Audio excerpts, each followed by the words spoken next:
yüzlerce kez finans merkezinde eylem gerçekleştirdik. Haklarımızı aldık.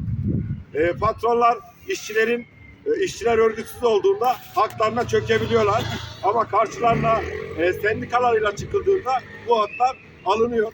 Adım GYO'da da öyle oldu. Aylardır maaşlarını vermiyorlardı. Oyalıyorlardı işçilerini. Direnişe geçince maaşlarımızı aldık. Sonra da işten çıkardılar. Direnişe başladı.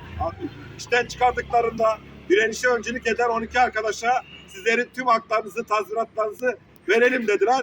Ama arkadaşlarımız bunu kabul etmedi. Tüm arkadaşların haklarını istediler.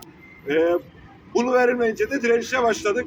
2 gün finans merkezinde direndik.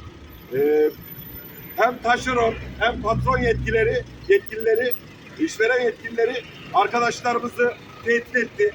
İnşaat işçilerini biliyoruz. İşte akrabalarıyla, kardeşleriyle, yeğenleriyle buraya geliyorlar. Bunları tehdit ettiler. Aile ilişkileriyle, akraba ilişkileriyle arkadaşlarımızı direnişten geri çektiler. Ama haklarına sahip çıkan, kararlı olan, ilk direnişe çıkan arkadaşlarımız ilk günkü gibi hala burada. Haklarını almadan da vazgeçmeyecekler.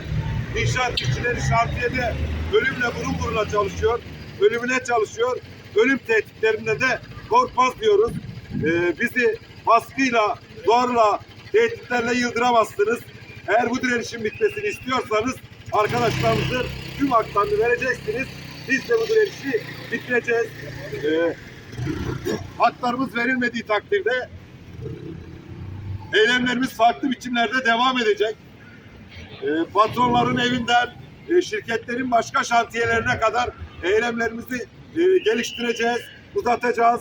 Emlak konutöründen ve adım GYO önünden de ayrılmayacağız. Tüm haklarımızı alana kadar direneceğiz. İnşaat işçilerinin bir damla alın terini kalemici inşaat patronlarına bırakmadık, bırakmayacağız. Direne, direne, direnişten zafere.